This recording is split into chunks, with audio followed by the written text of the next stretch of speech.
Welcome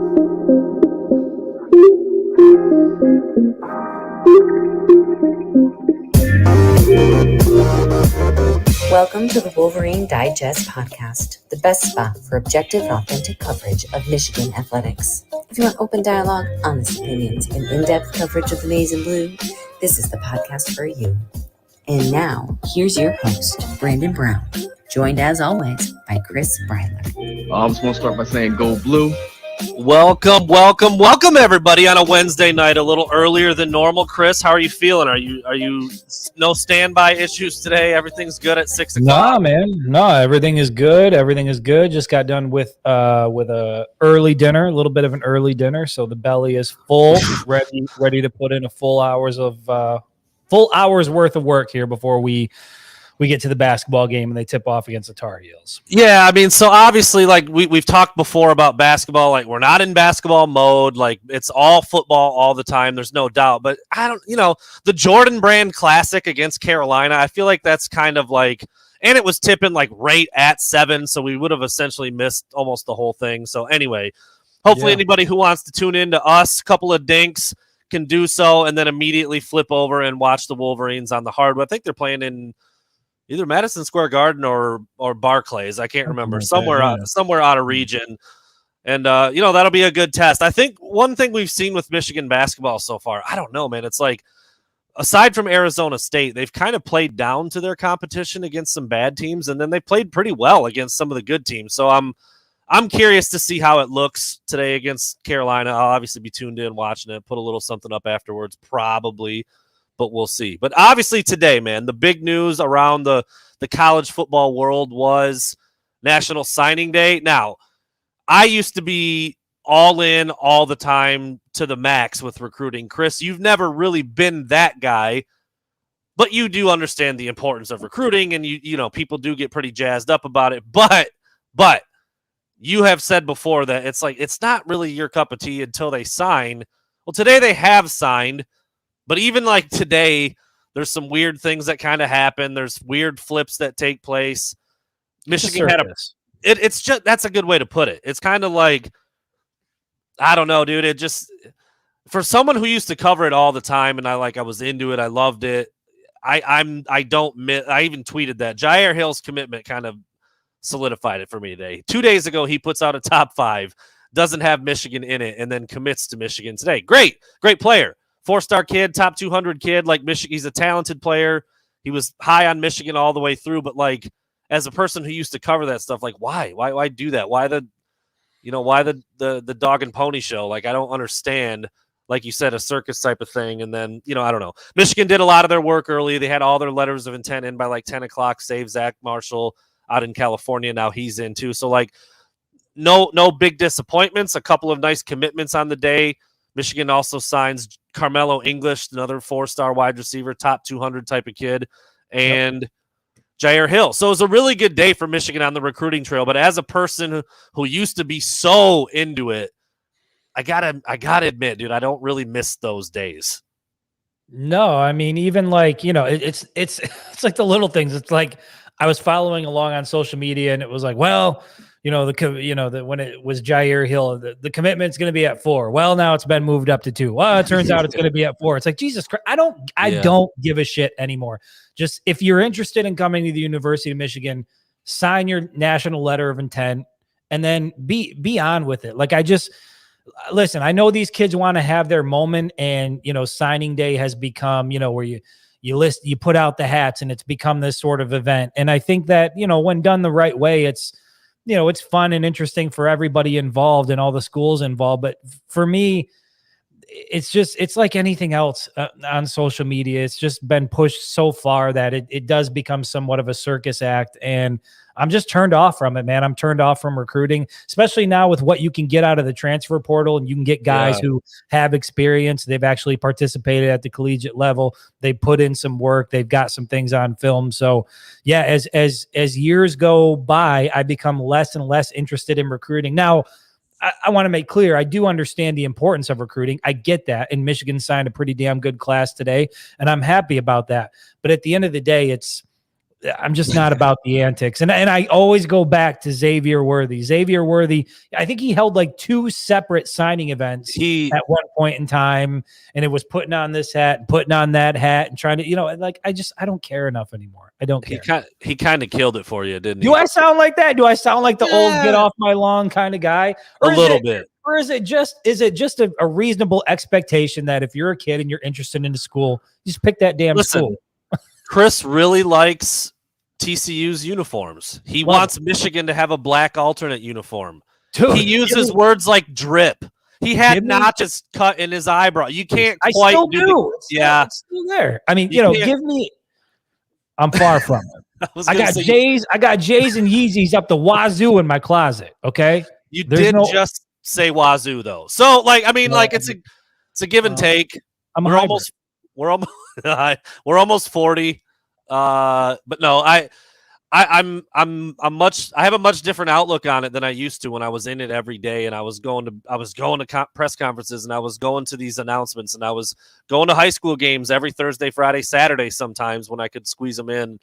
I now understand why it's such a niche-y thing. It is. It's a very niche thing. Like, people who are super, super into Michigan football sometimes don't even care about recruiting, like, at all. You remember who was it? He was from, I think it was from Egg City, New Jersey. Was it Amir Mitchell? Does that name ring a bell? Yes.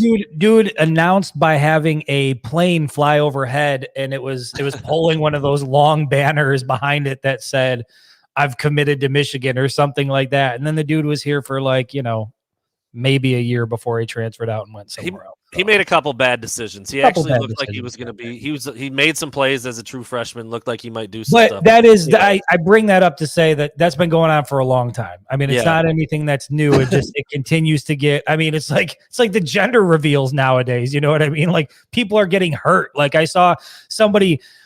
There was a wrestling match, and the way they were revealing the gender was, one guy was wearing pink, the other one was wearing blue, and the one guy had to body slam him through a table and pin him to see who. It's just a little much for me. It's a bit much. I was gonna say, over the years, I've shot a few DMs back and forth with Quinn Nordine, and I think it was last year at some point a kid either picked Michigan or didn't.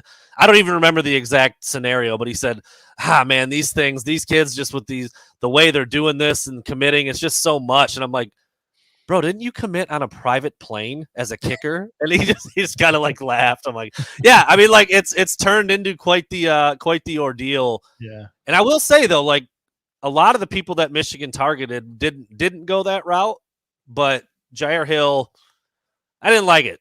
I'm flat out. I don't like 2 days before releasing a top 5 and then picking another school just. I'll say this.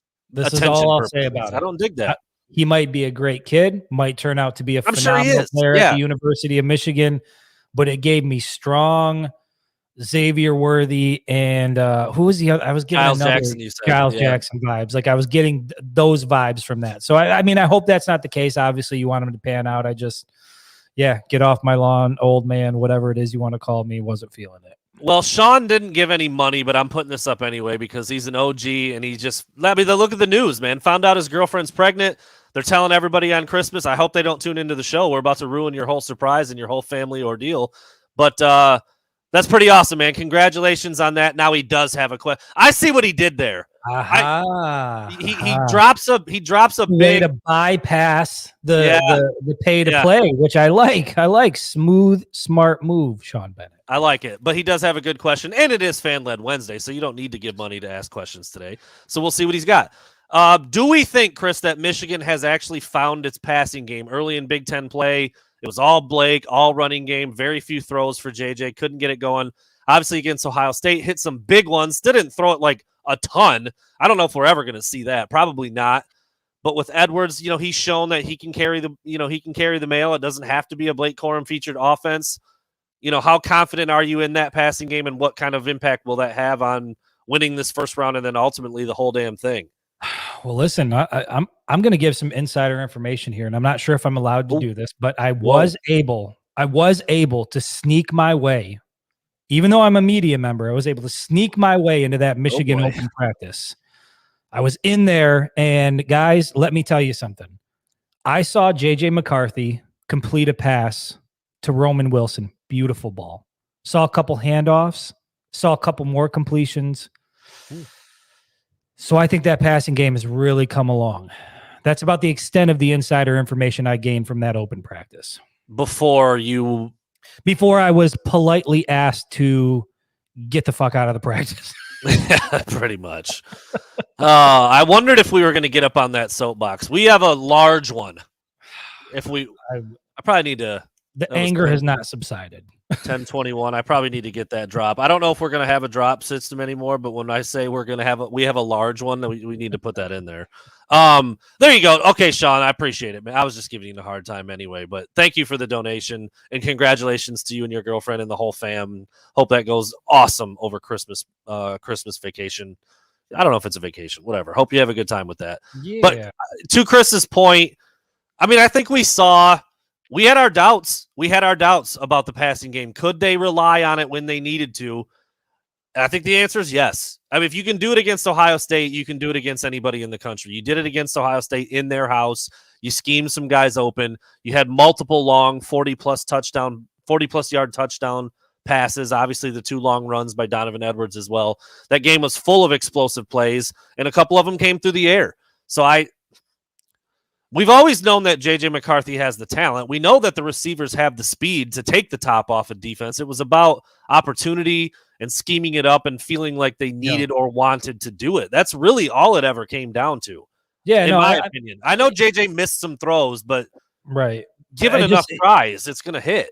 Correct. And I think that, and we alluded to this before and even talked about it after Blake Corum went down with the injury, I think maybe that forced them to look at things a little bit differently. And to your point, we've always known that the talent was there. Obviously, the talent with J.J. McCarthy, and then the number of weapons they had at the wide receiver position. That's been the biggest, one of the biggest talking points for us all year is why isn't the passing game more productive than it was? And it was easy to point to Blake Corum and be like, well, that's why. And I think that the Ohio State game went a long way towards building confidence because now they've actually done it and they did it. And, probably the biggest college football game so far yet this season. And then again, another productive day in the Big Ten championship against Purdue. And so, I think they have become more balanced over the last few weeks. I say last few weeks. I know that there's a handful of weeks between Purdue and the college football semifinal, but in the last few games, I think they've gained a lot of confidence in the fact that they can move the ball through the air. And so they've just taken another big step toward becoming that complete team that can really win a national championship. Yeah, I mean, Chris, I hope they don't send Ben Herbert after you for divulging. You know what? So funny story about that. While I was in there for that practice, I was standing next to one Mr. Jared Johnson, and Ben Herbert came over to shake Jared Johnson's hand. And when we were in that press conference with Jim Harbaugh and he talked about how Ben Herbert sort of like approaches you and stares into your soul and kind of gives you this look, I thought, well, maybe a little bit of that's hyperbole. He's just kind of talking it up for the dude. I shit you not.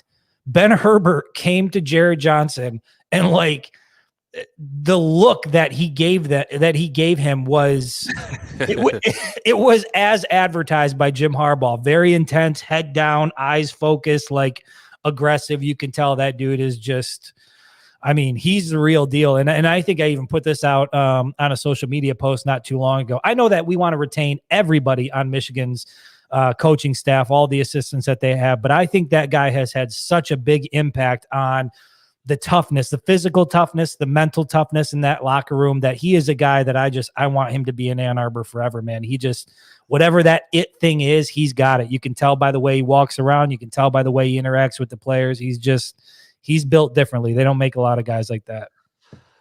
I haven't interacted with him either much, or any strength and conditioning guys, but I feel like they're all a little bit like that. But he does seem to even have like another notch compared to. This was level 10 handshake. Yeah, level 10. And they've met each other before. They've had other interactions. It wasn't the first time. Yeah. Well, is that I'm trying to think of how to put. Like Jared Johnson, big dude, military guy. Was Herbert peacocking a little bit? Is that a little? I just think that's how he's wired, man. Yeah. I just think he's just always locked in. I don't even know if he sleeps with his eyes closed, to be honest. Like one of those cyborgs that just powers down, you know? What was that movie? Major Pain? Damon Wayans back in the day? He slept with his eyes open. You remember that movie? Yeah, he slept with his eyes wide, just laying flat on his back, just eyes wide open. Major Pain, phenomenal movie. Phenomenal movie. I think I told you this before, Chris, when I worked at that Army Navy surplus store in your neck of the woods with one of your old buddies. That movie was on like a loop, dude. I've seen it like 80 times. Way more than you need to see that movie. But yeah, I mean, Jim Harbaugh, which I don't even think they're eligible for, but Jim Harbaugh nominated Ben Herbert for the Broyles Award. He's not even an on-field position coach, and Jim Harbaugh wanted him to be recognized as one of the best assistants in the country, which I wouldn't be surprised if they started allowing that because of what Jim Harbaugh did, because that's just he kind of does stuff like that. But anyway, super important to the program. I mean, the health of the players has been pretty solid since he's been there as well, and just the way they get better year to year. And you hear the players talk about it. Throw in Abigail O'Connor and how good she's been as the nutritionist. I mean, like, I don't cover other teams. I don't know if other programs players talk about those people as much as the ones that Michigan do, but to me, that's significant. Ben Herbert, his staff, Abigail, whatever she does, and whoever helps her out. I would just say over the last 2 years, home run hire after home run hire by Jim Harbaugh. You got to give him all the credit in the world for building a staff that, you know, has clearly had a major impact on the football program and pretty much every facet of the program. I mean, these guys, you know, how close they are, how committed they are, how bought in they are. Jim Harbaugh has assembled that team that's really created all that. So give him all the credit in the world, because there were a lot of questions about, you know, the guys that he was hiring and whether or not they were the right people. And it took him a while to get the right guys in Ann Arbor, right guys and gals in Ann Arbor, but I think he's finally done it. And now you just hope he can retain as many of those guys as possible here heading into the offseason. Yeah, we'll see about that. It doesn't seem like, you know, a Herbert type of guy, you know, they don't move to a new place much once they're at a place like Michigan, I should say. Sure. If they're low, you know, they can climb the ladder a little bit, maybe, you know, move up from the MAC to a Big Ten school or something. And I know where did he come from? Wisconsin? Wisconsin. Yeah, that's what I was just gonna say. I know he was kind of poached from another Big Ten program, but clearly a upward move from Wisconsin. It is. I mean, and that's what I'm saying. Like, where would be there is no upward move from Michigan. The success they've been having, the way Jim Harbaugh's been praising him, and shoot, man, if somebody does want to come and try to steal him away, I'm pretty sure Jim Harbaugh would, pound the drum to get him a raise if he might fist fight somebody. Yeah. So, but to your point, Chris, the other coaches, I mean, the Sharon Moores of the world, even to Jay Harbaugh, Mike Hart, Mike Elston, Steve Klinkscale, a lot of these guys have head coaching aspirations. You can see it in how they conduct themselves. You can see it in their roles and their responsibilities at Michigan. So, yeah, with potentially 2 games left, we're not going to know. I guess we heard that there's been some Mike Hart openly went out and checked out the Western job. I mean, like, even in the midst of all this, getting ready for the playoffs. So, like, yeah, that's one of those things when you've got good coaches, man. It's going to happen really year to year, and it has. I mean, Jim Harbaugh has had to hire a lot of assistants during his time at Michigan. I think every year it's been at least a couple, and it feels like that's going to happen again this year, but we shall see. Sean Bennett, good question here. Obviously, today was National Signing Day. 23 players have now signed with Michigan, I think, with the addition of Jair Hill. And Cole Cabana is one of them, running back out of Dexter, local product. I think this kind of happens every year where you get kind of excited about a high school recruit, and then you got to remember, like, they're high school recruits. I don't really think he'll play that much next year. He's kind of slight. He's only about $180. Who are you going to take? You're going to take reps. If Blake Corum comes back, you're going to take reps away from Blake Corum and Donovan Edwards and a CJ Stokes in his second year for Cole Cabana. I don't see it, but he's talented. He's fast. He's a track guy. He's got great speed. He could be a little bit of a change of pace guy, but I just think people, and I'm guilty of it too. You want to see the new shiny toy, the big time recruit, put them out there and let them see what we can, what they can do. But, like, look at some of the guys this year that didn't even hardly see the field. I mean, Darius Clemens was like a god coming out of the spring game, barely played all year. Tyler Morris was in there more than both him and Omarion Walker. Took 7-8 weeks before we saw much of Colston Loveland. Now he looks like he's going to be an All-American tight end. So, like, I think this happens every year, but I would not bank on that personally. Starting reps, no. Will you see him get reps in his freshman year? Yeah, I think you'll see him, get some run, much like you saw CJ Stokes this year. I did see, there was a comparison that, people think Cole Cabana just isn't really, at this point built for the position. And then you look at, the measurables and, height, weight, and all of those things, and you compare it to a guy like CJ Stokes, and they're nearly identical in the way that they're built. And so I don't think his size is going to be, a contributing factor as to why he doesn't play in year one. He's obviously fast as hell, athletic as hell. I do think they'll find ways, whether it's in the slot or it's out of the backfield. I think during his freshman season, a lot of that's contingent upon whether or not Blake Corum comes back, because, if that's the case, now you're talking about a room that's easily 3 deep with Corum, Edwards, and CJ Stokes. Fitting in Cabana is going to be a little bit difficult, but Jim Harbaugh has found a way to do that. He gets these young guys on the field, gets them early reps, some experience. And so, yeah, I would say, hell, even on special teams, whether it's return, punt return, kick return, whatever it is, you get a guy like that in the open field who's a track star, and it can become a big problem. I was going to say that exact thing. Like, to me, he is tailor-made to be like a return specialist as a youngster. Just put him out there. You don't have to learn or remember a lot. Make sure you catch the ball and then go make a play, because he's got that ability. That's I would love to see him in that role. But then again, you've had pretty good guys back there. Like, I like the idea of Roman Wilson returning kicks and punts too, or AJ Henning. Again, we'll see what the future holds for some receivers. Didn't get a lot of touches this year. We've talked about it. Not planting a seed, but it's kind of the natural progression in the way things work I think nowadays. It's inevitable that there's going to be some movement at the wide receiver position. Yeah, so we'll see how that ends up looking. But I wouldn't say starting reps, but it's kind of a deep position. Even if Blake Corum leaves, they have to feel real good about Donovan Edwards and CJ Stokes in the second year, and even Tommy Dunlap. They clearly trust him as a pass blocking running back. I know he didn't carry it a lot, but when it was time to throw the ball, he was in there ahead of some of those other guys because he's bigger and he understood the concept. So, yeah, we'll see what that ends up looking like. Sean, another good question. I think Michigan is O-line you. When you win the back-to-back, I can't even think of that. Joe Moore. I was wanting to say Jim Moore, which I knew wasn't correct. The Joe Moore Award, first time ever back-to-back, plug-and-play, new transferred offensive lineman. It's clear, crystal clear at this point, that the best offensive lineman transfers in the country are looking hard at Michigan. You've got multiple guys coming now. I guess technically Miles Hinton has a connection since Chris Hinton, his older brother, played there, but he's from Georgia. You've got the kid from Arizona State. You got the kid from Stanford. These are not like local Midwestern guys that want to come back to Michigan. They are going to Michigan because of what the offensive line has become there. And why would it stop? Why would it slow down when they've had the success that they've had and they run the ball the way that they run and the quarterbacks never take sacks?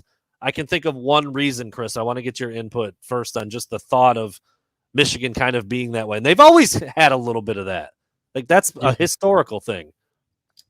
A little bit of what? Being O-line you, just being like big, burly, good offensive linemen are at Michigan year in, year out. Yeah, and edge rush you is also part of the deal in Ann Arbor, and I think it's a byproduct of winning, and when you win at the level that they're winning at now, this is where things really become fun, because whether it's the transfer portal or whether it's on the recruiting trail or however it gets done, Michigan is now going to be a destination that a lot of talented people are going to look at and say, man, if I go there and I play on the offensive line, there is a good chance I'm going to go to the NFL. If I go there and I'm an edge rusher at the University of Michigan, there's a good chance I'm going to go to the NFL. And not only that, but you're winning a lot of football games. You're winning Big Ten championships. You're competing in the college football playoff. And so to me, this is where you've finally reached that arc. Now, if they can capture the national championship, that's obviously the ultimate goal and what you want to see. But even if that doesn't happen this year, I think Michigan has finally reached a point where, whether it's O-line you, edge rush you, running back you, whatever it is, they are good at a lot of positions. They're cranking out a lot of top talent. And I just think everybody around the country is going to want to come be a part of it.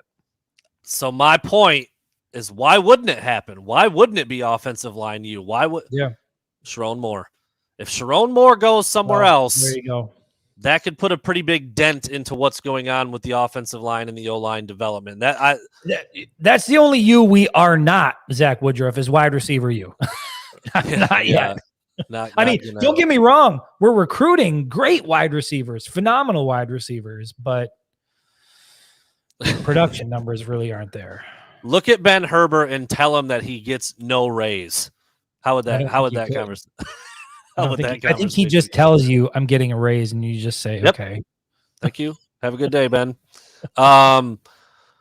This I would kind of fall in line with that question. We've talked about it. Chris gave me an incredible burning question on Monday. If you had to only keep one between Jesse Minter and Sharon Moore, I mean, basically an impossible question. And you could go down the list of guys who should get a big pay raise.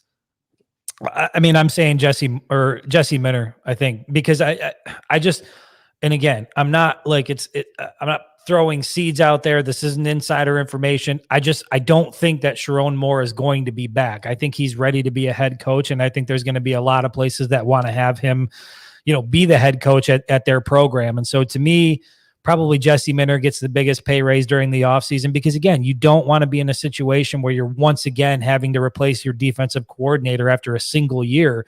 And it was clear that, not only was the defense really good overall, but particularly in the second half, they were doing things that just really stifled the opposing offense and allowed Michigan, even in games that were close at the half, to come out and look dominant by the time the score was all said and done. And so I think you got to do whatever you can do to keep Jesse Minter in the building.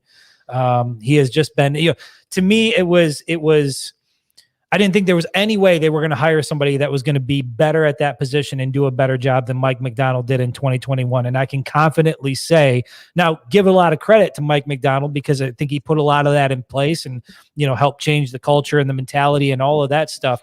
But Jesse Minter has taken that and he has built on it, and you got to keep that guy in Ann Arbor. There's no question that Mike Macdonald deserves a ton of credit. I've pointed at this so many times throughout the course of the year when we go to the press conferences and talk to the players, and they're like, yeah, it just feels really good being in the system for the second year in a row. And I'm like, do they know that there's a new coordinator? Like, I've never heard that before. I've never heard players talk so confidently about being in the same system when it's not the same coach. And so therefore, it's not. There's no way it's exactly the same. It can't be. I know. Very similar. Verbiage was all the same. They cut from the same cloth. They even came from the same NFL background.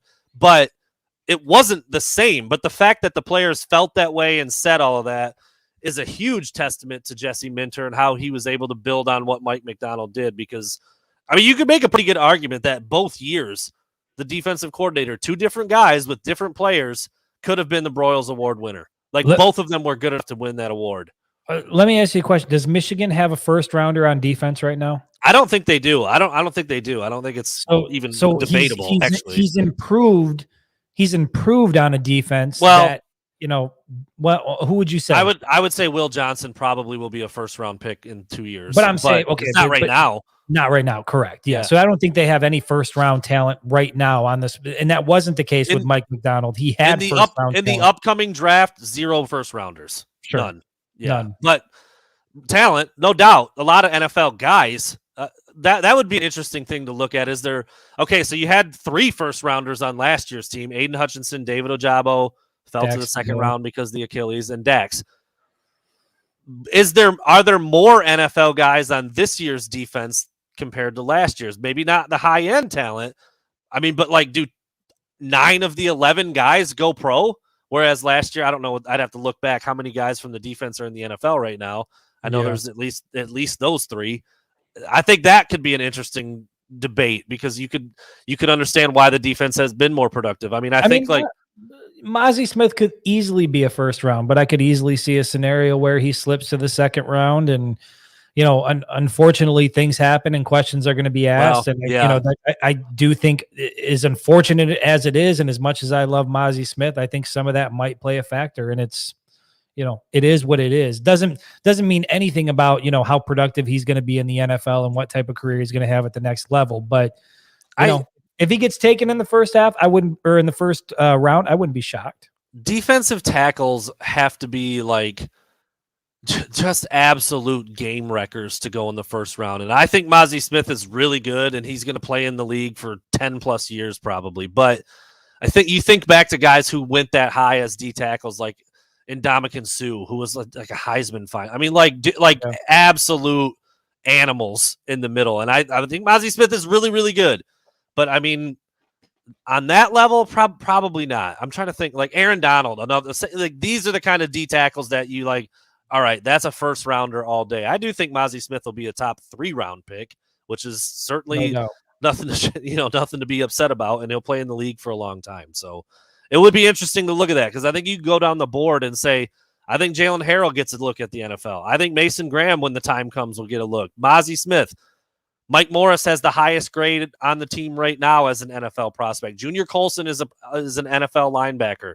Will Johnson Braden McGregor is going to get a look. I mean, like, so I think you start looking around at the whole defense. Yabioki's probably an NFL looker type of guy when he goes. Yes, there's no doubt. So I think when you look at the defense as a whole, top to bottom, it might have more pro bodies, but not the. I mean, Aiden was the second pick. Dax was a late round pick. Benny. Yeah, so we'll see. We'll see what that ends up looking like. And a lot of those guys didn't play at all last year. Obviously, Mazi Smith would be a crossover. He was on both units. Mike Morris would be on both of those teams. But yeah, I think that's an interesting thing to look at in terms of the NFL talent down the line. All right, got a few more questions funneling in here now, guys. I appreciate that. If I don't get to yours right away, again, try to go in order so that way we don't miss any. So if you have them, I'll try to get to them. Okay. I wondered how many recruiting questions there would be. And again, Chris and I are not all the way locked in when it comes to following these guys day in, day out all year long. But we'll throw some questions up there if you've got them and do our best to kind of wade through them. So Bryce asks, does anybody think that Carmelo English is going to be a huge weapon, or Ronnie Bell's brother, Kendrick Bell, who plays dual threat quarterback? I don't know if that's even his future at Michigan, or if he's going to be a wide receiver as well. He's much taller than Ronnie, 6'3" or 6'4", real skinny right now. Not ready to play yet, but he's got that natural playmaking athleticism, super versatile, good on the basketball court, just like Ronnie Bell was, can do a lot of different things. He's very developmental. If he's going to play quarterback, he's developmental. If he's going to play receiver, he's developmental. Carmelo English is a little bit more ready to play, and he kind of reminds me of like Tyler Morris. He's a smaller guy, runs good routes, gets open, can do some things after the catch. I watched a little bit of film on him this afternoon, and Carmelo is a guy who can go up and get the ball. He can snag the ball. I mean, he's physical in the way he plays. Going to be a huge weapon. I don't know. Darius Clemens, I think, can be a huge weapon. Marion Walker can be a huge weapon. There's guys that are already there. And so I think, to me, the wide receiver position is such a wild card because you have no idea how and when these guys are going to be utilized. So could Carmelo be a huge weapon? Absolutely. Could Ronnie Bell's brother be a huge weapon, either at the quarterback position? Probably not so much there as Brandon mentioned, maybe at the wideout position. I'm not sure. They have the license and the ability to do it. It's just a matter of when is their number going to be called, and then what is this offense going to look like? Is it going to be conducive to those guys being able to, put up big numbers? I mean, could AJ Henning be a big weapon? Absolutely, AJ Henning could, and he's been here for a while. You know what I mean? Could Andrew Anthony be a big weapon? 33 minutes, by the way, CJ Frazier, if you're in here. Yes, he could be a big weapon.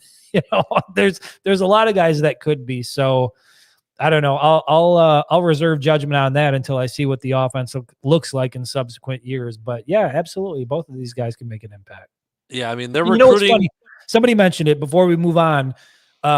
We didn't even mention Mike Sainristil or Rod Moore out of the secondary as future NFL guys as well. Right. Yeah, two big misses right there. So a lot of NFL talent there. Yeah. That's what I say. I mean, like, if you write down the starters, you could probably put a check mark by almost all of them that'll get a legitimate look.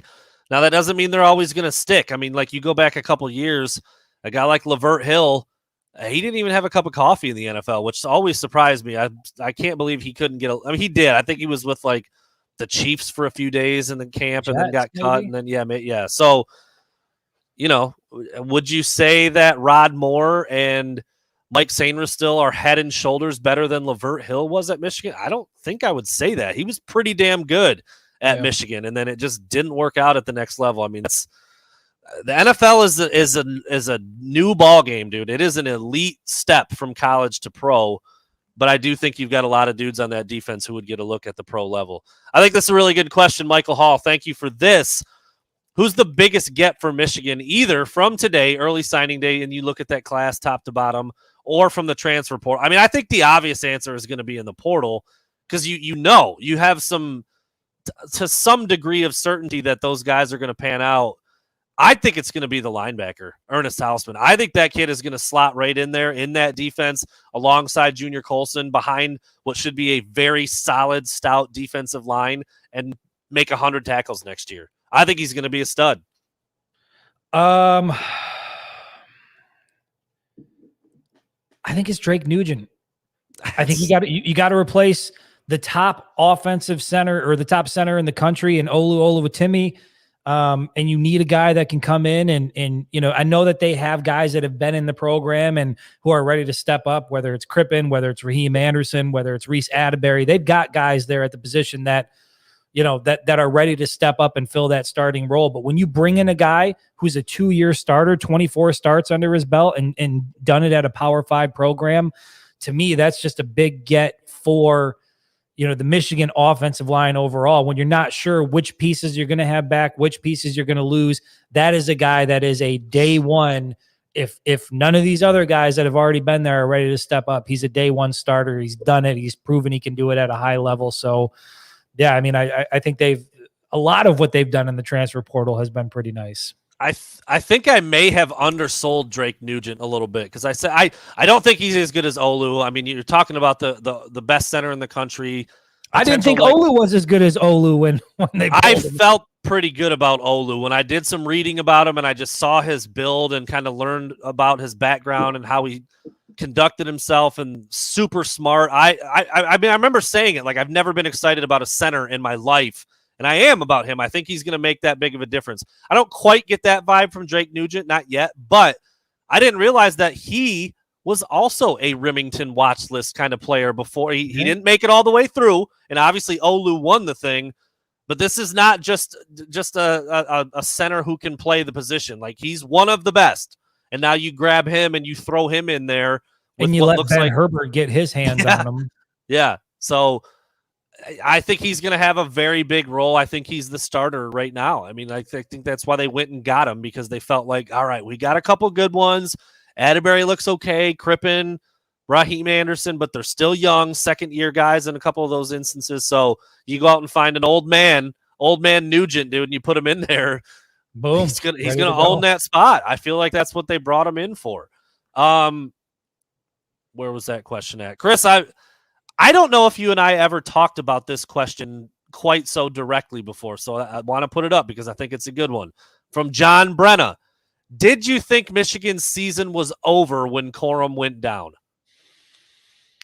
I thought the chances of beating Ohio State went down drastically. And I think we might have even talked about that. Like, my slider, I was real confident going into that game, and it was starting to move, the wrong direction. And I think a lot of that was based on the health. I mean, Michigan relied so heavily on Blake Corum as like the workhorse. He was the guy that was the energy in that offense. They relied on him for a lot. And so when he went down, did I think the season was over? Not necessarily, but I thought the chances of beating Ohio State in Columbus went down dramatically. And then, sure as shit, here comes Donovan Edwards, just like a galloping horse out there. I know, man, tearing it up. And then now you're looking at a situation where, and I know Blake said he's 50-50 on coming back.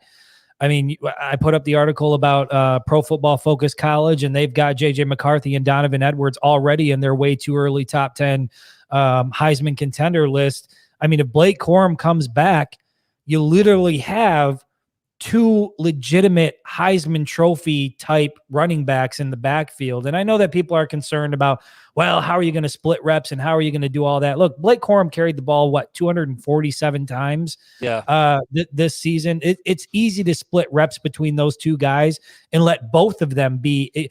I mean, there could be a situation, Brandon, where there's three guys from the University of Michigan in New York next year for the Heisman Trophy. I mean, it sounds crazy. It sounds a little bit nutty, but it could happen. I know.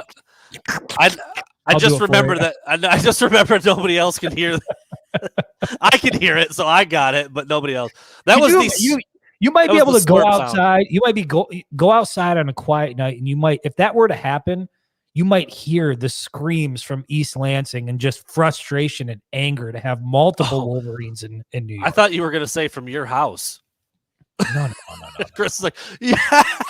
Well, yeah, I might scream here. I don't know, man. I don't really get too excited about that shit anymore. That's the thing. I know. Doing this job really does changes kill you. your fandom. It changes you. Listen, anybody. I'm not complaining. It's great being down on the sideline and taking the photographs and all of that stuff. But when you cover a team and you enter when you enter it as super. I used to make my family dress up every Saturday. We had to figure out what we were going to cook. Everybody had to sit down and watch the game. And now, I don't know, the peaks and the valleys just really aren't there, because no matter what the result is on Saturday, now it's just a matter of what are you going to report on? What's the article you're going to type? You're thinking more along those lines. So it does change things. I don't scream a lot anymore. Changes you. Well, and you're we're like trained dogs now. We've been conditioned and trained to make no noise when anything happens when you're sitting in the press box. You can't. And I was recently told that I cannot be both a fan and a credentialed member of the media, that I have to pick between one or the other. I can't pick and choose. And so who told you that? Some dickhead. Somebody who needs to be modernized. I love just finding that, just winding Chris up and letting him go off into a crowd somewhere, man. It's good times. This fucking guy. It's good times. All right. Couple of payments here, a couple of donations from Ben Etzioni. How do you see, well, we talked a little bit about this. How do you see Jair Hill's attention-seeking antics fitting in? Look, I'll say this. It's like it's not, I don't like it, but it's also, unless it's a big part of his being, which I find that hard to believe since Michigan recruited him so well. They vetted it. They talked to his coaches. They talked to his parents. They talked to him, his friends, whoever. I feel like if it was a true issue, then they wouldn't go after a kid like that. But it's happened before. Here's what I'll say. I watched the live. Brandon, I don't know if you watched the live. I watched the live, and then I watched sort of the after live when he was still live. Young kid, obviously talented. There were just some things I saw that I just didn't like. And to Ben's question, I did find myself that was one of the first thoughts that popped up in my mind as I was like, man, from a culture standpoint, I'm, it wasn't giving me the vibes that I've been getting from the guys who are there and bought in. But maybe once you get there to the program, that sort of thing changes. I don't know. I'm trying not to judge too much off of what I saw online for 3 minutes, because Lord knows that's, you're only getting a very small sample size of who somebody is. And so, and again, he's a young kid, a lot of room to grow, a lot of room to improve. And so, but I would be lying. I think it's a fair question. And yeah, that was one of the first things that popped up into my mind is how is this guy going to fit into Michigan's culture, fit into the locker room? I don't think there's any doubt that if you watch that, you had that thought. There you go. Malachi, perfect point. He's 17 years old. If you were to find me at 7, Brandon, we've talked about this before. You know what I mean? Jinkos, bowl cuts, seashell necklaces. 17. Now, bowl cut was earlier than that. Bowl cut was early. Bowl cut was more 13, 14 years old. You know what I had at 17? We've talked about it. Frosted tipped out, dude. Just tipped out, bro. Yeah. Lots of different, marine animals had to lose their lives for me to look good. The seashell necklaces, dude. 17, I was rocking the Abercrombie and Fitch, maybe a little Hollister in there. Going to the Tanner. Going to the Tanner. Tanner. That was it, dude. That was it. It just dripped out. Dripped. Like an Abercrombie button up, open so you could see the shirt underneath, color coded to something else you got on. I mean, it was a time to be alive. There's no doubt about it. It was a time to be alive.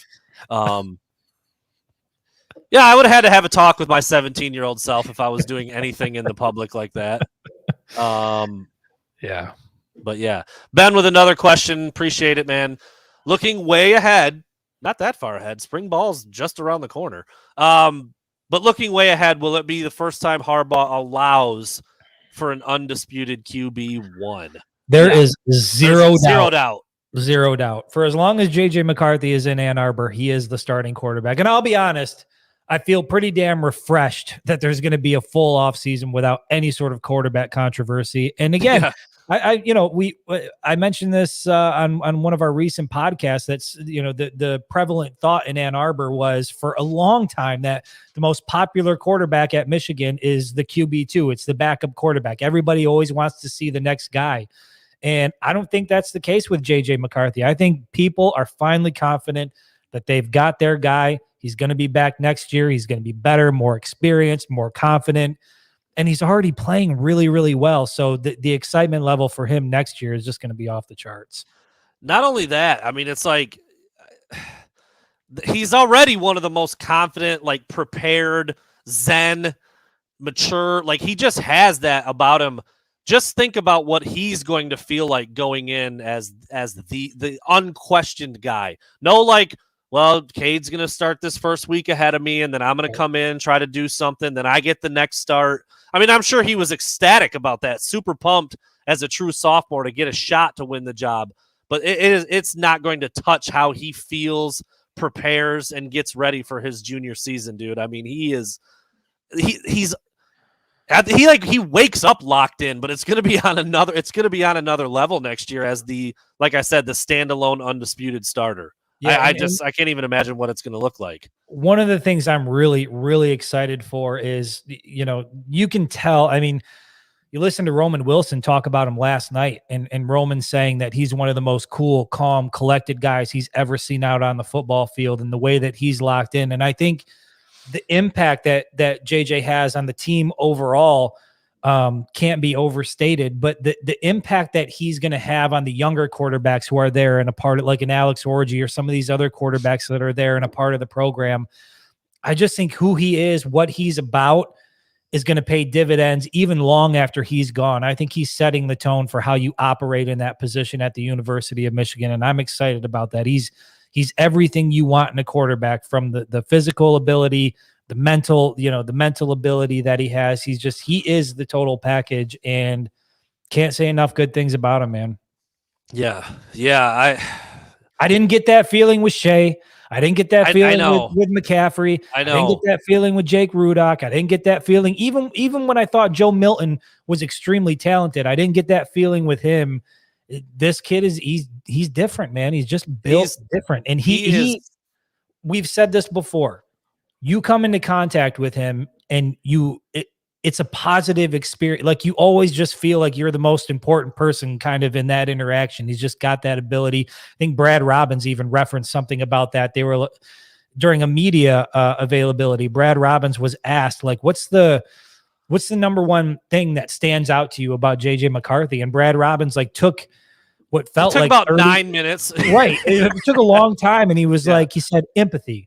It's empathy, whether you're a walk-on, whether you're part of the staff, whether, whoever it is, he has a way of communicating with you that makes you feel like you're valued, that, he's got that it factor. And so I think that rubs off on everybody. And I think that entire program, not just the quarterbacks, not just, some of the other positions, I think everybody is going to be better off because he's part of that room. He is the poster boy for what you want running your franchise. Like, no if doubt. you want a face of your program, a face of your franchise, you cannot make a better one in the lab. He's everything you look for when it comes to how he treats people. Takes his helmet off and the hair is just already majestic. Like, how the hell did that happen? Yeah, how did that happen? Yeah, he's got it all. Yeah, he's got it all, man. There's no doubt. Blue Heart. We talked about this. Maybe not with this added wrinkle.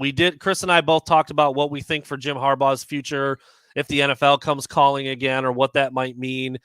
Do we think it has anything to do with JJ McCarthy's tenure as the quarterback, who obviously is already winning at an extremely high level as a sophomore, and everything we just said about his junior year? And I mean, I don't know if he's going to ever do enough at Michigan in that offense to be like an early entry guy in the NFL.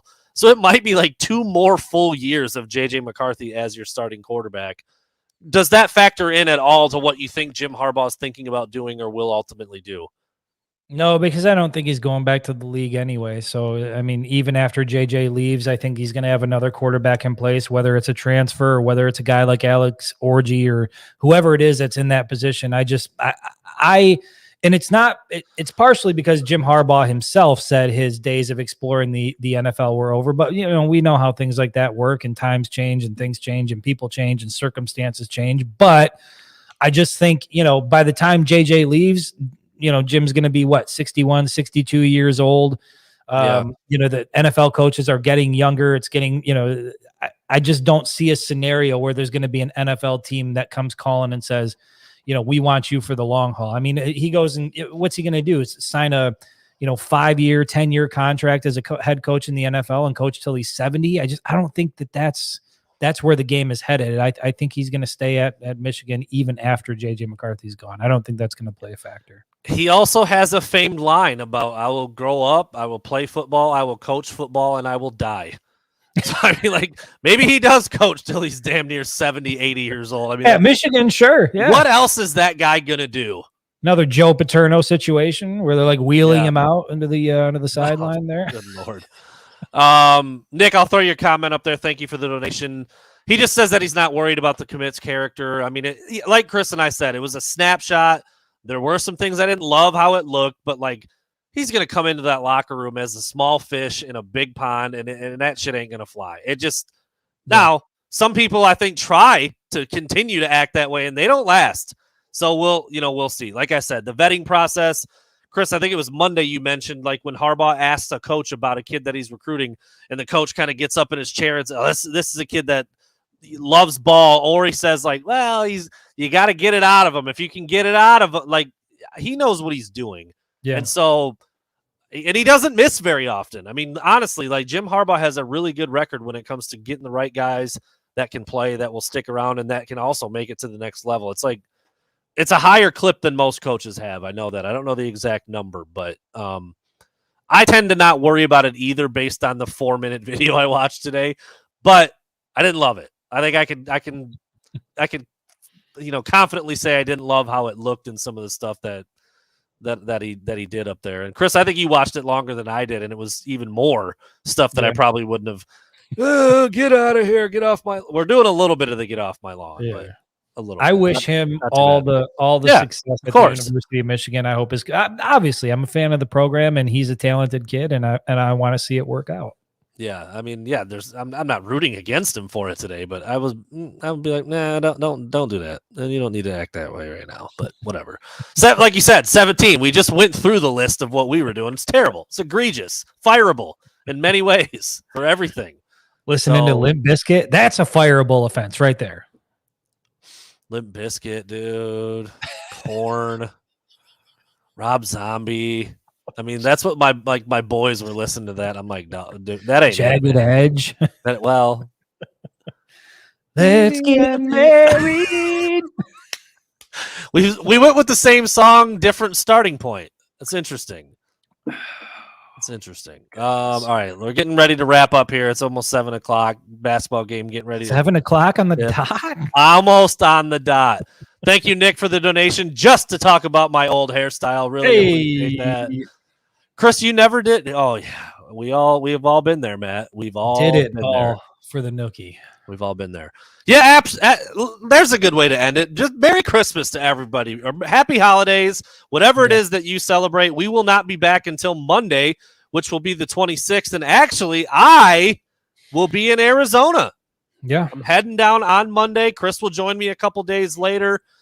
I have a friend in the area, so I got to stay and bunk up for free for a few days before Chris and I take over the media hotel. I was just thinking back to some of the stuff that we did in the hotel last year, that I did anyway. Do you remember? Trying to remember the hotel. Barefoot trips into the kitchen to get chicken at like 3 in the morning. Good times, dude. We need security footage from that. Well, you like going into like random refrigerators in this hotel looking for like deli meat sandwiches, barefoot, full meals of food. Didn't you jump in the pool with a couple of the other media guys there towards the end? Pool just with some draws on, dude. Show of a night. I lost my phone. I was dejected. Yeah. That's right. You basically went and climbed in a hole because you were so depressed. We were in a club, and I think was it you that they thought were gay, or was it the other media guy? No. Or they thought you were a couple, maybe because of the suspect activities that Zach Shaw was putting out there. That's right. I wasn't going to put his name out there, but we did it before. He just happened to be in a close enough proximity to me that they thought, no, we're not. The boys were having a good time in Miami. A lot of cool spots down there. Drunken Dan Marino. I mean, it was all on the table. All on the Heisman. I do want to say, yep, go ahead. Yeah, get one last from Sean Bennett. Yep. Can JJ win the Heisman and stay? I feel like JJ could win the Heisman and still stay 4 years. He's kind of like that kid. I mean, I don't know, dude. Every kid wants to play in the NFL, but if there's a kid that would stay all 4 years just to do it and live out his legacy, he would be the kind of kid that would do that. Yeah, I don't doubt it. I mean, becoming a captain on the team, I think is a pretty big honor, and he just seems like the kind of kid that's in it for the long haul. So yeah, I anticipate a full 4 years out of JJ McCarthy, no doubt about it. Well, we're gonna wrap it up, Chris. Merry Christmas to you and yours, the Breiler crew. Yep. Before we get out of here, the link is up on Facebook. I saw a couple people were asking about it in the comment section. I'm rocking it tonight. The Wolverine shirt, it's ready to go. It's so the conference championship shirts. I sketched this Wolverine out myself. The link is up there. A lot of people asked when they were going to be available. Go check out the link on the Facebook page. Rich and Emily and the team from Mediascapes, they're putting this whole thing together. They're running the show on it. It's a pre-order item, so it won't be ready by Christmas. Definitely won't be ready by the college football playoff, but go on there if you're interested. And there is another little giveaway too. Anybody that places an order between now and January 1st, you're in the running there's 2 game-worn jerseys that I'm giving away. They're in the comment section on that post as well. So go on, place your order for one of those shirts, the hoodie, the long sleeve, whatever it is, man. A solid shirt, a dope shirt. John Brenna, thank you, man. Didn't realize you were a first-time watcher. Tell your friends. Spread the word. Tell your friends. Yeah, really appreciate that, man. Glad you joined us. Glad we got to your question. I know I didn't get to everybody's. We're out of here a little earlier than normal to catch the basketball game, which is tipping now-ish, right? Yeah. Take care, everybody. Happy holidays. Have a good weekend. We will see you on Monday. I will be in sunny Arizona. Chris will be prepping for a family Christmas party. It's going to be a shitstorm of winter activity here in Michigan. Yeah, we'll see. Hopefully I can fly out. Anyway, take care, everybody. We'll see you.